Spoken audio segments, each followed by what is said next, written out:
పవన్ కళ్యాణ్ జనసేన పార్టీలో అందరికీ సభ్యత్వం ఉంది. పవన్ కళ్యాణ్ని కలవడానికి కొన్ని కుక్కలు అడ్డుకుంటూ ఉన్నాయి. కుక్కలకే జనసేన పార్టీ అధినేత పవన్ కళ్యాణ్ ఇన్ఛార్జ్ పదవులు అప్పచెప్పారని బంధువులు అంటున్నారు. ఇక ఆర్టీవీతో స్వయంగా ఆ తల్లి మరింత ఆవేదన లెగక్కింది. ఆ బాబుకు సంబంధించిన విషయం పైన ఆ తల్లి ఆర్టీవీతో ఏం మాట్లాడిందో చూడండి. ఏదైతే కృష్ణాలంక పోలీస్ స్టేషన్కి సంబంధించిన లాకప్ డెత్ సంబంధించిన వ్యవహారం ఏదైతే నడుస్తుందో మరోసారి తల్లిదండ్రులు ఈరోజు మీడియా ముందు ప్రవేశపెట్టే ప్రయత్నం అయితే చేశారు. దీనికి కూడా కారణం ఏంటంటే తన కొడుకు మీద ఉన్న కేసులకు సంబంధించి దాదాపుగా ఒక మాఫియా డాన్ లాగా ఇతను వ్యవహరించాడు అని చెప్పి వస్తున్న కొన్ని సోషల్ మీడియాలో వస్తున్న వార్తల మీద వాళ్ళు స్పందించడానికి సిద్ధమైన పరిస్థితి. ప్రస్తుతం వాళ్ళు మనకు మాట్లాడే ప్రయత్నం అయితే చేస్తాం, తల్లితో మాట్లాడే ప్రయత్నం అయితే చేద్దాం. ఏమ్మా, ఈరోజు మీ కుమారుడికి సంబంధించిన వ్యవహారంలో మీ వాడు పెద్ద డాన్, అమెరికా లేదు ఇక్కడ నుంచి బెంగళూరు దాకా నేర సామ్రాజ్యం విస్తరించారు, నేర సామ్రాజ్యం ఉంది అని చెప్పి మాట్లాడుతున్నాను సమయం, అది కరెక్టేనా? మీరు ఒకసారి మా ఇంటికి వచ్చి చూడండి, మీరు కనుక్కోండి. బయట మేము ఎలా ఉంటాం, ఉంటే తింటాం లేకపోతే లేదు. నేను బయటికి కూడా రాను, ఆ అరుగు మీద తప్ప ఎక్కడ కూర్చోను. నా పిల్లోడిని తీసుకెళ్ళి చంపేసి ఇలాంటివి పెడుతుంటే నాకు ఎంత బాధగా ఉందో. మీరు తప్పించుకోవడానికి నా కొడుకుని అడ్డం పెట్టుకొని దేనికి నువ్వు చేసావు? చేసినప్పుడు నేను ఎన్నోసార్లు వచ్చి నిన్ను అడిగా, అయ్యా నాకు ఇవ్వయ్యా, నా పిల్లోడు ఏడయ్యా, కనీసం ఫోన్ చేయించండి అయ్యా అని నేను మిమ్మల్ని అడుక్కున్నా. అడిగినప్పుడు చూపిస్తే ఇలాంటివి వచ్చాయి కాదుగా. చంపి నువ్వు బాత్రూంలో పొట్లం కట్టినట్టు కట్టి పెట్టి నువ్వు తెల్లారుజామున తీసుకెళ్ళి దానం చేస్తానికి నీకు మనసేనా? ఇక్కడ ఒక్కగానొక్క తల్లి ఉందే, నువ్వు అంత పని చేస్తున్నా నేను, అది న్యాయమా మనకని నువ్వు న్యాయస్థానంలో ఉన్నావు కదా, అలా నీకు న్యాయమేనా? తర్వాత ఆ తల్లి బతుకుద్దా బతకదా, అసలు వాళ్ళ పరిస్థితి ఏంటని నువ్వు ఆలోచించాలి కదా. ఇట్ట ఎంతమందినో చంపొచ్చాడంట. ఈ పెద్ద మనిషిని మీరు అందరూ పట్టుకోండి మీ చేత అయితే. అయ్యా నేను ఇంకేం అడగను, ఎన్ని ఉన్నాయో బయటికి లాగండి. మా ఓడికి ఎక్కడికో వెళ్ళి లాక్కొస్తున్నారు. నేను ఎలా ఉన్నాను, నా కొడుకు ఎలా ఉన్నాడో మీకు చూస్తే సరైన డ్రాయర్ లేదు, సరైన చెప్పులు లేవు, నా బిడ్డకి గుడ్డ లేదు. ఆ చొక్కాలు నేను చూపిస్తా, చూసుకోండి. నా పిల్లాడు ఎలాంటి నాకు తెలుసు. అసలు మీకు ఇంతసేపు నేను చెప్పుకోవాల్సిన అవసరం లేదు. నువ్వు దొంగ పని చేసావు, నా కొడుకుని తీసుకొచ్చి చంపి బాత్రూంలో పెట్టి తర్వాత దానం చేసావు. దీనికి సమాధానం నాకు చెప్పు, నాకు ఇంకేమొద్దు, నాకు నేనేం అడగను ఇంకా. ఎందుకని ఇప్పుడు కొత్తగా పార్టీలు ఎంటర్ అయిపోతున్నాయి ఈ కేసులో వివిధ రకాల వీళ్ళు వచ్చి నేను ఏడుస్తున్నానని నన్ను ఓదార్చడానికి వచ్చిన వాళ్ళని నువ్వు అంటగడుతున్నావంటే, పైన ఆయన ఫోటో వేసి కింద ఈడు ఫోటో వేస్తున్నావంటే, అంటే ఎంతమంది దగ్గర తిరుగుతున్నాడా నా కొడుకు? నేను ఇట్లా అడుక్కు తింటాం ఎందుకు? మీకు తెలుసు నేను ఇలా అడుక్కు తింటాం ఎందుకు? నడుచుకుంటా వెళ్తాను, నడుచుకుంటూ వస్తాను. అయ్యా చూడండి, నాకు చెప్పులు కూడా సరైన లేవు.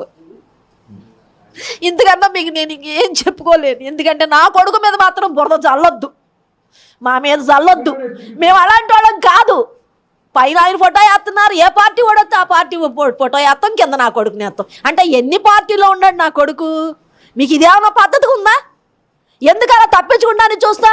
చేశానమ్మా, ఇదిగో ఇది ఉంది, మాది తప్పే అని నువ్వు చెప్పు. మాకు అసలు ఏమొద్దు, నువ్వు అంత భయపడవసరంలా. అడిగాం, నేను అడిగింది అదేగా. ఒక్కసారి చూడండి అయ్యా, ఒక్కసారి ఫోన్ చేయండి అయ్యా అంటే మీరు ఏం చేశారు నా బిడ్డని?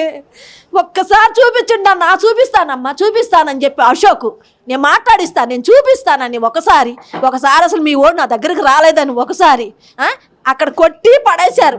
పైనుంచి కేకలు వెళ్ళిపండి.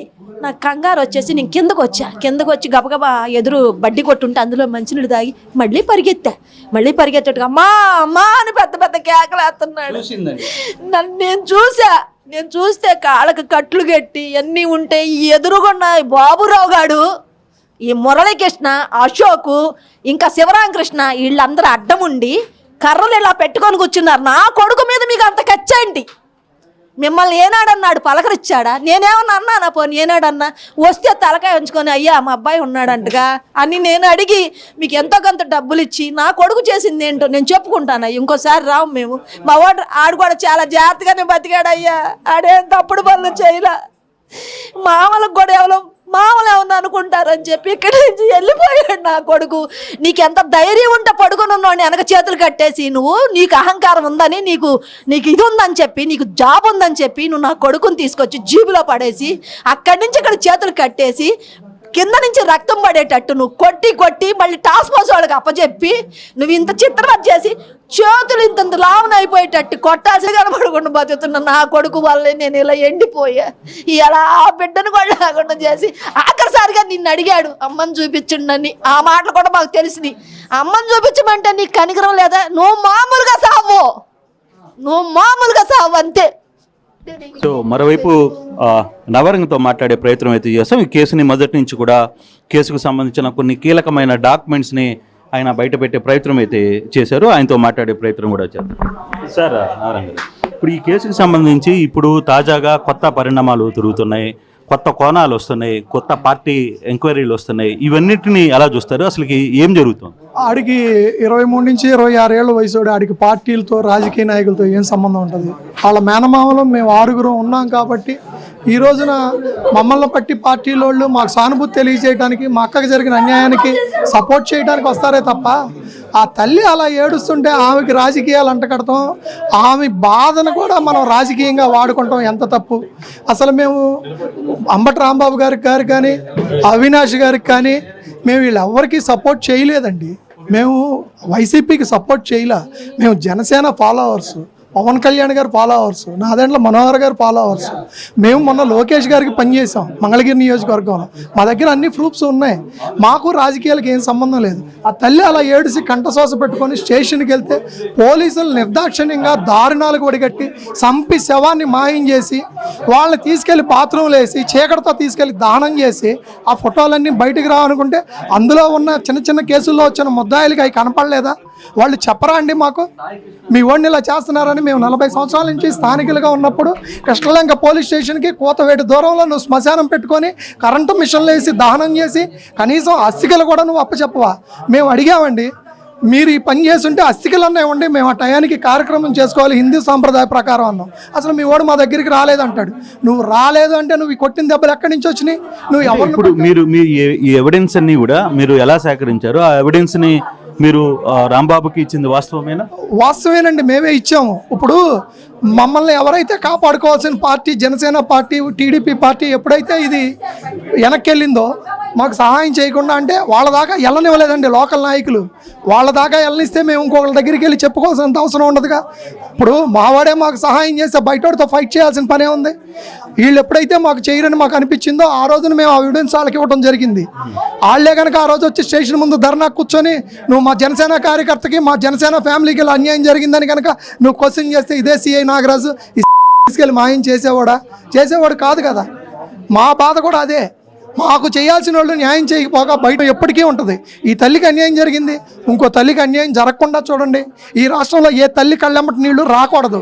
మా అక్క కంటే మేము 6 తమ్ముళ్ళు ఉన్నాం, ఓ 3 అక్కలు ఉన్నారు, 2 అక్కలు ఉన్నారు. ఇంకో వచ్చే తల్లికి ఎవరు ఉంటారండి? వాళ్ళకి ఎవరు సహాయం చేస్తారు? ఎక్కడికి వెళ్తారు? ఏ స్టేషన్ తెలిసిద్ది? ఏ మీడియా వస్తుందండి వాళ్ళ కోసం? ఇప్పుడు సిఐనేమో విఆర్కి పంపించారు. ఇది మీకు ఓకేనా? ఇంకా అతని మీద కఠినమైన చర్యలు తీసుకోవాలి, ఇంకా ఎవరెవరు రోల్ ఉందని అనుకో. ఏమంటే ఇంట్లో కొడుకు చేస్తే ఒక తప్పుకి ఒక దెబ్బేసి వెళ్ళి పక్కన కూర్చోంటే అది చిన్న విషయం కాదండి. ఒక మనిషిని భుజం మీద తట్టి నువ్వు వెళ్ళి 4 రోజుల వెనకాల ఇంకో సాటు ఉండంటే అది ఎంత మట్టుకి కరెక్ట్ అండి? స్టేషన్లో ఇంతమంది కలిసి చేసిన దాష్టికానికి ఒక మనిషిని మాయం చేసి బూడిచ్చేసి తీసుకెళ్ళి దానం చేసేస్తే దానికి తీసుకెళ్ళి విఆర్కి పంపిస్తే సరిపోయిద్దా అండి? అది ఇప్పుడు సాయికృష్ణకి ఆయనకి తేడా ఏముందండి? సాయికృష్ణ కేసు చేశాడన్నారు కదా, మరి ఇప్పుడు ఈయన ఏం చేశాడండి? విఆర్కి పంపిస్తే సరిపోయిద్దా? చాలదు కదండి. వీళ్ళ మీద 302 కేసు కట్టండి. ఎంతమంది ముద్దాయిలు ఉన్నారో స్టేషన్లో ఆ రోజు డ్యూటీలో ఎంతమంది ఉన్నారో అంతమందిని తీసుకెళ్ళి సబ్ జైలుకి వేయండి, కేసును కోర్టులో వేయండి. నిష్పక్షపాతంగా మీరు ఇన్వెస్టిగేషన్ చేపించండి, పోలీసుల మీద తగిన చర్యలు తీసుకోండి. పోలీసులు అందరూ మంచోళ్ళు కాదండి. ప్రతి ఫ్యామిలీకి ఇంటికి పెద్ద కొడుకు ఎలాగో ఈ రాష్ట్రానికి పోలీసు పెద్ద కొడుకు అండి. వాళ్ళు తప్పులు చేసిన వాళ్ళు శిక్షిస్తారు, అది 100% కరెక్ట్ అండి. మేము తప్పులు చేయొద్దంటలేదు, మీరు చేసిన తప్పులు నిలదీస్తున్నాం. అంత కేసులో ఎవరెవరు ఇన్వాల్వ్మెంట్ ఉంది? ఏ కానిస్టేబుల్స్ ఎలా పేర్లతో మీకు ఏమైనా ఐడియా? 100కి 200% సిఐ నాగరాజు గారే ఇందులో మొత్తం. దానికి తోడు కానిస్టేబుల్స్ అందరూ ఉన్నారు. ఆ రోజు డ్యూటీలో ఉన్న ప్రతి ఎస్ఐ, కానిస్టేబుల్, రైటర్తో సహా A to Z ఉన్నారండి. ఆ రోజు డ్యూటీలో ఉన్నోళ్ళు, మాయం చేసిన వాళ్ళు, అందులో పాలు పంచుకున్న వాళ్ళు 7-8 మంది దాకా ఉన్నారు. ఆ 7-8 మంది మీదే మాకు కక్ష కానీ వేరే ఎవరి మీద మాకు భేదాభిప్రాయం. చనిపోయిన తర్వాత పోలీస్ స్టేషన్ నుంచి వాళ్ళ మృతదేహాన్ని బైక్లో తీసుకువెళ్లారు అని వస్తున్న వార్తలు నిజమంతా మీకున్న సమాచారం? మాకున్న సమాచారం ప్రకారం ఫస్ట్ తీసుకెళ్లి కొట్టి హాస్పిటల్లో చూపించారండి. ఆ ఫోటో ఎవరో తీశారండి. అక్కడ తీసిన వాళ్ళు మా అభిమానులు, వాళ్ళ పేర్లు చెప్తే వాళ్ళు బయటకు వచ్చే పర్సన్స్ కాదండి. ఆ ఫోటో మేము బయటకు వదిలాము. తర్వాత తీసుకెళ్లి బాత్రూంలో వేశారండి. ఎవరో లేని టైం చూసి చీకటితో తీసుకెళ్లి బరియల్ గ్రౌండ్కి దహనం చేశారండి. మాకు పక్కా సమాచారం ఉందండి. ఆ రోజు స్టేషన్లో ఉన్న ముద్దాయిలందరినీ మీరు వెళ్ళిపోంటారా రిలీజ్ చేసేసామని కొంతమందిని పంపించారండి. వీళ్ళతో పాటు తీసుకొచ్చిన వాళ్ళందరినీ కూడా కేసు కట్టి ఎఫ్ఐఆర్ కట్టి సబ్ జైలుకి పంపించారండి. మాకు అందరూ సహకరించారు కాబట్టి మాకు రాధారంగ మిత్రమండలి చెన్నుపాటి శ్రీను గారు కానీ, మాకు కొల్లకొండ శివాజీ గారు కాంగ్రెస్ పార్టీ తరఫున కానీ, నరహర్ శెట్టి నరసింహారావు గారు మా బావగారేనండి సిటీ కాంగ్రెస్ అధ్యక్షుడు, వీళ్ళ ఆకుల శ్రీనివాస్ గారు మా బ్రదరేనండి. వీళ్ళందరూ మాకు సహాయ సహకారాలు అందించారు. చందు జనార్దన్ గారు కానీ A to Z మాకు విజయవాడ సిటీ నుంచే కాదండి, రాష్ట్రంలో ఉన్న అన్ని సంఘాల నుంచి మాకు సపోర్ట్ ఉందండి. అయితే ఇప్పుడు మీరు ఈ విషయాన్ని పవన్ కళ్యాణ్ దృష్టికి తీసుకెళ్ళి ఆపిన మాట వాస్తవం అండి. మన కులమేనండి సిఐ గారు, మనం రాజీ పడదాం అన్నమాట వాస్తవమే. వెళ్ళిపోమన్నామండి, మేము ఇక్కడి నుంచి గెట్ అవుట్ అన్నాం. మేము అలాంటి వ్యక్తులం కాదు. రూపాయికి అమ్ముడుపోయే వాళ్ళం అయితే మేము ఎప్పుడో వైట్ షర్ట్లు వేసుకొని మంచి మంచి కార్లు వేసుకొని కారుల్లో తిరిగేవాళ్ళం. మేము కూడా కాళ్ళు పట్టుకొని బతికేవాళ్ళం కాదు. తేడా చేస్తే ప్రశ్నించేవాళ్ళం కాబట్టి మేము పవన్ కళ్యాణ్ గారిని నమ్ముకొని బతకడం జరిగిందండి. ఇది ఓవరాల్గా చెప్తున్న పరిస్థితి. కుటుంబ సభ్యులు నిన్న ఆర్టీవీతో ఎక్స్క్లూజివ్గా మాట్లాడారు. ఈరోజు కూడా ఫర్దర్గా జరుగుతున్న వ్యవహారాలు ఏంటి,